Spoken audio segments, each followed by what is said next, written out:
বাংলাদেশে বেশিরভাগ উদ্যোক্তা চায়না থেকে ইম্পোর্ট বিজনেস শুরু করার পর একটা বিষয় বুঝতে পারে, প্রোডাক্ট আনা যতটা সহজ সেই প্রোডাক্ট থেকে নিয়মিত প্রফিট করা ততটা সহজ না। আপনি একটু খেয়াল করলেই দেখবেন অনেক উদ্যোক্তা আলিবাবা বা বিভিন্ন সোর্সিং এজেন্ট ব্যবহার করে চায়না থেকে প্রোডাক্ট এনে লোকাল মার্কেটে বিক্রি করার চেষ্টা করছে। গ্লোবাল ট্রেডের দিকে তাকালেও বিষয়টা পুরোপুরি বোঝা যায়। বাংলাদেশে মোট আমদানির বড় একটা অংশই আসে চায়না থেকে, কিন্তু আন্তর্জাতিক ট্রেড ডেটা অনুযায়ী দেশের মোট ইম্পোর্ট বিজনেসে প্রায় 30% বেশি প্রোডাক্ট আসে চায়না থেকে, যা চায়নাকে বাংলাদেশের সব থেকে বড় ইম্পোর্ট পার্টনার বানিয়েছে। ফলে electronics, lifestyle, accessories, machineries, plastic good directly চায়নার ম্যানুফ্যাকচারিং ইকোসিস্টেমের সাথে কানেক্টেড হয়ে গেছে। এই কারণে অনেক নতুন উদ্যোক্তা চায়নার থেকে প্রোডাক্ট ইম্পোর্ট করে বিজনেস স্টার্ট করার প্ল্যান করছে। তবে চায়না ইম্পোর্ট বিজনেসে একটা বিষয় শুরুতেই ক্লিয়ারলি বোঝা দরকার, এই বিজনেসটা শুধুমাত্র প্রোডাক্ট কেনায় এবং বাংলাদেশে এনে বিক্রি করার মধ্যে সীমাবদ্ধ না।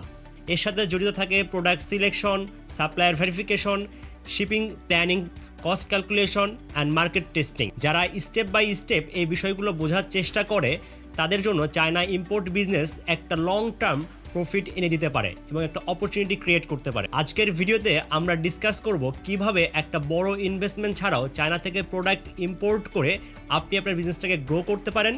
অ্যান্ড ভিডিওর শেষে আমি একটা ওয়ান স্টেপ সলিউশন শেয়ার করব, যার মাধ্যমে আপনি ছোট একটা পুঁজিতেও বিজনেস স্টার্ট করতে পারেন। তাই ভিডিওটা একদম শেষ পর্যন্ত দেখেন। ফার্স্টেই একটা বিষয় আপনাকে মাথায় রাখতে হবে, ইম্পোর্ট রিলেটেড বিজনেসে যারা ভালো করতেছে তাদের মধ্যে বেশিরভাগই বড় ইনভেস্টমেন্ট দিয়ে শুরু করেনি, বরং তারা ছোট ছোট ডিসিশন অ্যান্ড কন্ট্রোল রিস্কের মাধ্যমে বিজনেসটাকে ধীরে ধীরে গ্রো করেছে। অনেক সাকসেসফুল ইম্পোর্টার আছে যারা শুরুতেই বড় শিপমেন্ট না দিয়ে বরং ছোট ছোট শিপমেন্ট দিয়ে প্রথমে মার্কেটটাকে ঠিকঠাক বোঝার চেষ্টা করেছে। কারণ চায়নাতে প্রোডাক্টের কোনোই শর্টেজ নাই। আলিবাবা, 1688 অ্যান্ড গ্লোবাল সোর্সের বিভিন্ন সোর্সিং প্ল্যাটফর্মে হাজার হাজার সাপ্লায়ার একই ধরনের প্রোডাক্ট অফার করে, কিন্তু সব প্রোডাক্ট বাংলাদেশের মার্কেটে সমানভাবে কাজ নাও করতে পারে। এই জায়গায় মার্কেট ভ্যালিডেশন নিয়ে আপনাকে কাজ করতে হয়। একটা প্রোডাক্ট চায়নাতে জনপ্রিয় হলেই যে সেটা বাংলাদেশে প্রফিটেবল হবে এমন কোনো নিশ্চয়তা কিংবা গ্যারান্টি কেউই আপনাকে দিবে না। তাই অনেক এক্সপিরিয়েন্স ইম্পোর্টার শুরুতেই বড় অর্ডার না দিয়ে ছোট ছোট কোয়ান্টি দিয়ে মার্কেট টেস্টিং শুরু করে। আজকের ই কমার্স ইকোসিস্টেমে এই টেস্ট করা অনেক সহজ হয়ে গিয়েছে। Daraz, Facebook market place, TikTok shop বা অন্য ছোট অনলাইন স্টোর ব্যবহার করে খুব সহজেই বোঝা যায় একটা প্রোডাক্টের জন্য মার্কেটে আসলে ডিমান্ড আছে কিনা। একই সাথে কম্পিটিটর অ্যানালাইসিস, অবজারভেশন এসব বিষয়ে গুরুত্বপূর্ণ ভূমিকা রাখে। দারাজের বেস্ট সেলার লিস্ট, অ্যামাজনের ট্রেন্ডিং প্রোডাক্ট, আলি এক্সপ্রেসের অনেক পপুলার আইটেম দেখলে একটা সময় বোঝা যায় যে প্যাটার্নটা আসলে কেমন, কোন ধরনের প্রোডাক্ট গ্লোবাল লেভেলে রিপিট ডিমান্ড তৈরি করতেছে। কিন্তু প্রোডাক্ট সিলেকশনের পর সব থেকে গুরুত্বপূর্ণ জায়গা হচ্ছে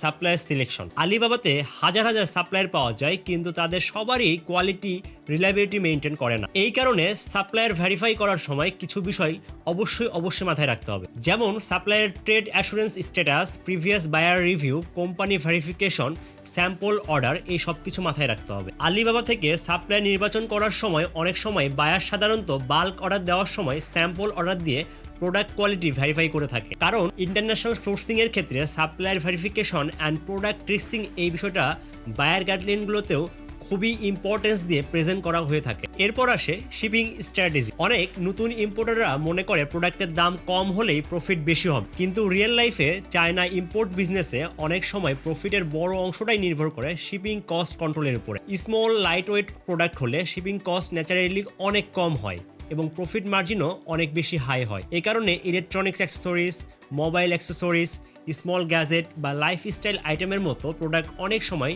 নতুন ইম্পোর্টারদের জন্য প্র্যাকটিক্যাল অপশন হতে পারে। অ্যাট লাস্ট একটা জিনিস আমাদের মাথায় রাখতে হবে, যারা ইম্পোর্ট বিজনেসে ভালো করতেছে কিংবা স্কেল করতেছে তারা সাধারণত একবারে অনেক বড় ইনভেস্ট করে না, বরং তারা প্রোডাক্ট টেস্ট করে, সাপ্লাই ভেরিফাই করে, শিপিং কস্ট অপটিমাইজ করে অ্যান্ড মার্কেট রেসপন্স বুঝে স্টেপে স্টেপে অর্ডার সাইজ বাড়াতে থাকে। ঠিক এই সিস্টেমেটিক অ্যাপ্রোচটাই অনেক সময় একটা স্মল ইম্পোর্ট অপারেশনকে ধীরে ধীরে স্টেবল বিজনেসে কনভার্ট করে। ইম্পোর্ট বিজনেস আসলে এমন একটা বিজনেস যেখানে শুরুটা ছোট হলেও সঠিকভাবে এগোতে পারলে ধীরে ধীরে বিজনেসটাকে বড় করা সম্ভব, স্কেল করা সম্ভব। ইন্টারন্যাশনাল সোর্সিং এর ক্ষেত্রে প্রতিটা ডিসিশনের সাথে জড়িত থাকে কিছু রিস্ক ফ্যাক্টর। কোন প্রোডাক্ট আনবেন, কোন সাপ্লায়ারের সাথে কাজ করবেন, শিপিং কিভাবে ম্যানেজ করবেন, লজিস্টিক কিভাবে ম্যানেজ করবেন, এই বিষয়গুলো যতটা ক্লিয়ার থাকবে বিজনেস ডিসিশন ততটাই কন্ট্রোলড হবে। চায়না থেকে প্রোডাক্ট ইম্পোর্ট করা এখন আর আগের মতো অনেক বেশি কঠিন না। অনেক বেশি সহজ হয়ে গিয়েছে। কিন্তু এই বিজনেসে দীর্ঘমেয়াদে টিকে থাকতে গেলে অবশ্যই শুধুমাত্র প্রোডাক্ট ইম্পোর্ট করলেই হবে না, পুরো প্রসেসটাকে বুঝে আপনাকে সামনে আগাতে হবে। তাই ধীরে ধীরে যারা মার্কেট অবজার্ভ করে, ডেটা দেখে, ডিসিশন নেয় এবং ডিসিপ্লিনড অ্যাপ্রোচ ফলো করে, তাদের জন্য ইম্পোর্ট বিজনেস দীর্ঘমেয়াদী একটা অপরচুনিটি তৈরি করতে পারে। এখন কথা বলবো ভিডিওর শুরুতে যে ওয়ান স্টপ সলিউশনের কথাটা বলছিলাম। আপনি যদি চায়না থেকে ছোট ইনভেস্টমেন্টে ইম্পোর্ট শুরু করতে চান, তাহলে আপনার জন্য এই সময়ে সবথেকে ভালো সলিউশন হতে পারে স্কাই বাই বিডি। অনেকেই ভাবেন ইম্পোর্ট মানেই লাখ লাখ টাকার এলসি, কিন্তু স্কাই বাই বিডির মাধ্যমে আপনি সরাসরি যে কোনো প্রোডাক্ট যে কোনো পরিমাণে আনতে পারবেন, এমনকি ওয়ান পিসও অর্ডার করতে পারবেন এবং পেমেন্টও করতে পারবেন বাংলাদেশি কারেন্সিতে। তাই আপনার ইম্পোর্ট বিজনেসের স্বপ্ন পূরণ হোক স্কাই বাই বিডির সাথে। সবার জন্য শুভকামনা।